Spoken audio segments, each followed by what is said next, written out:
Next issue is with regards to human rights. Human rights is defined by United Nations as an inherent dignity with equal and inalienable rights and the foundation of freedom, justice, and peace in the world.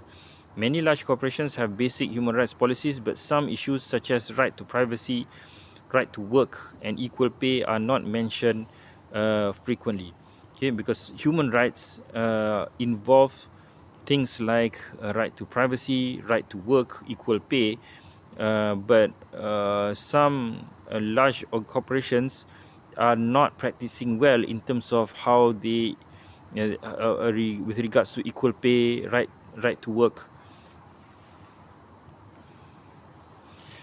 Another issue is with regards to healthcare. Um, the sub issue is regarding access. How easily can people access to healthcare?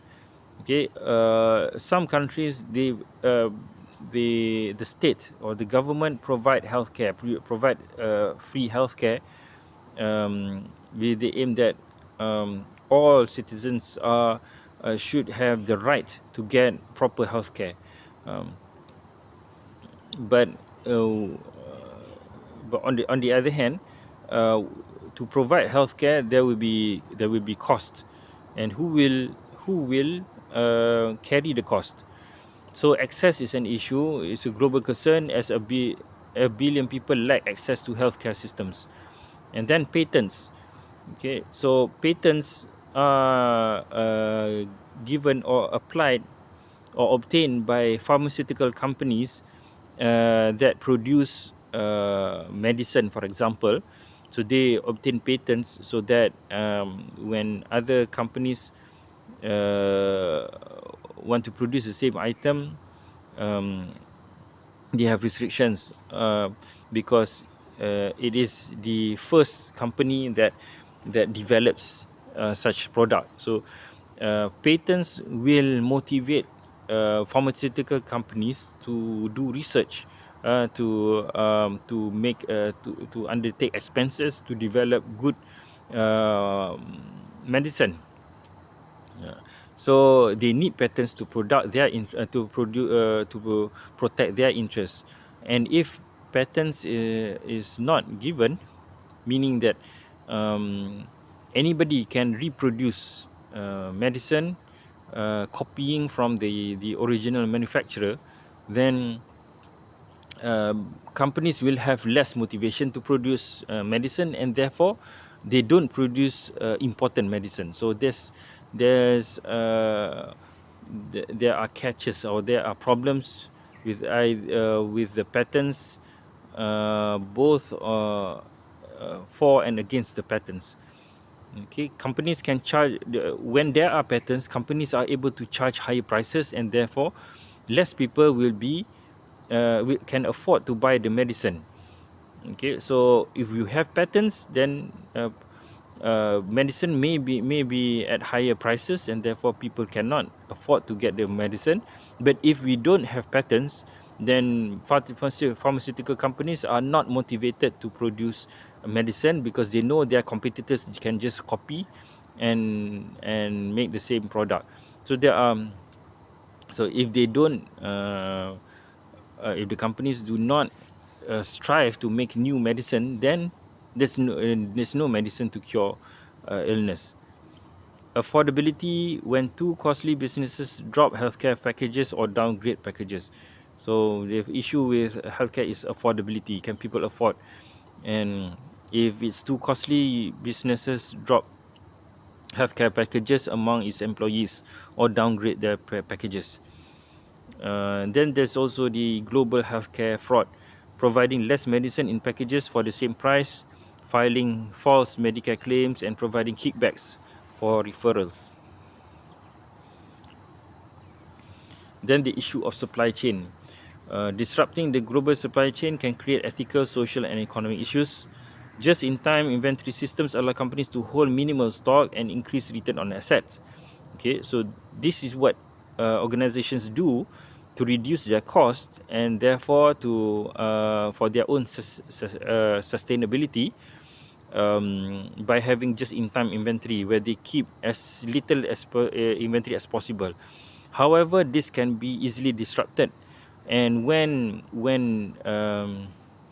tragedies occur, um, because of the use of just-in-time, um, there will be disruption of supplies in the market, and therefore citizens or people will be badly affected by the lack of inventory of important items.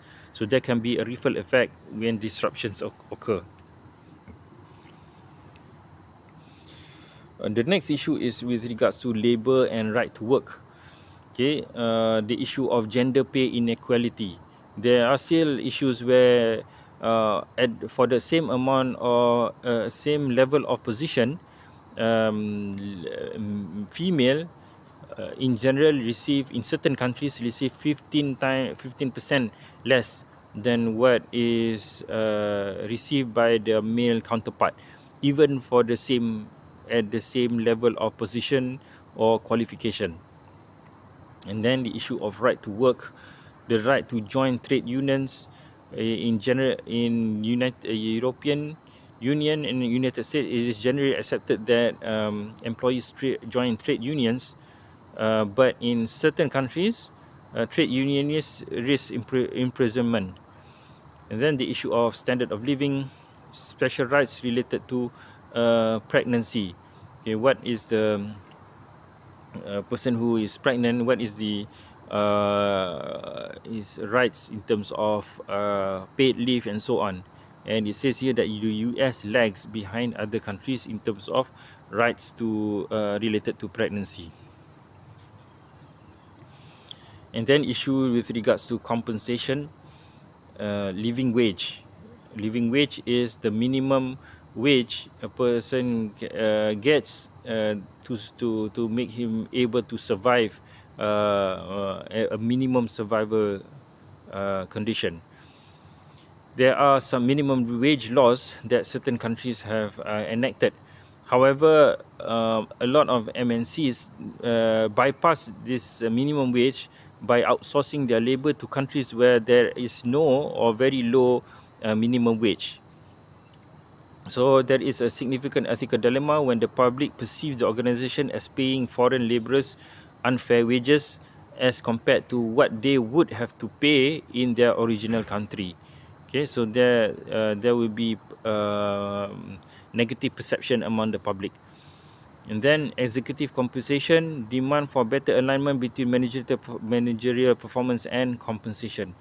Executive compensation is about the salary of the top executives in companies. The next issue is with regard to consumerism.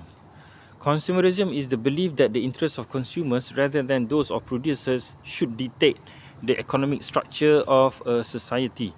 Okay, it refers to the theory that consumption of goods at an ever-increasing rate is economically desirable and equates personal happiness with the purchase and consumption of material possessions. So in general, people would believe that consumerism is good because it focuses on the interests of consumers rather than the producers.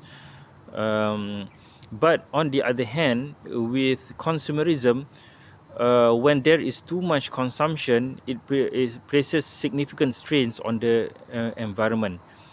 Okay, when there are when there is focus on consumerism, which creates more power for the consumers to fulfill their need, not only their needs but their wishes as well, upgrade their standard of living, to allow people to have luxuries. Therefore, it creates a strain on the environment because there will be more resources needed to be consumed, need to be used to fulfill the needs and desires of the consumers. Therefore, there will be more more use of natural resources, and therefore there will be more um, wastage into the environment and so on. So consumerism have its bad effects, have its consequences. Made to break is also known as planned obsolescence. Products repeat the consumption process and consumers return to buy more. Okay, so the issue with made to break is that a lot of companies, they produce their items made to break, meaning that their items are specifically designed not to be used for a long time. There will be parts that needs to be replaced, so that consumers will come to buy them again to do the replacement. But this is to ensure that the profits of the companies are maintained. However, there will be more wastage, and this is could ethically be um, less acceptable. The importance of ethical decision making in global business. Okay, ethical decision making is essential if a company is to operate successfully within a global business context, and if they do not make proper ethical decision making, companies may face legal or political issues in the countries that they operate in. Many companies choose to adopt global business codes of ethics to provide guidelines for international operations. Risk management and global ethics are integral to the stability of MNCs. Many create special officers or committees to oversee global compliance issues. So they address the issues of ethics in global practices by having special officers or committees, special position in the company to specifically look at global compliance. The successful implementation of a global ethics program requires extensive training for employees. Global firms cannot succeed simply by applying domestic ethical programs to other global environments.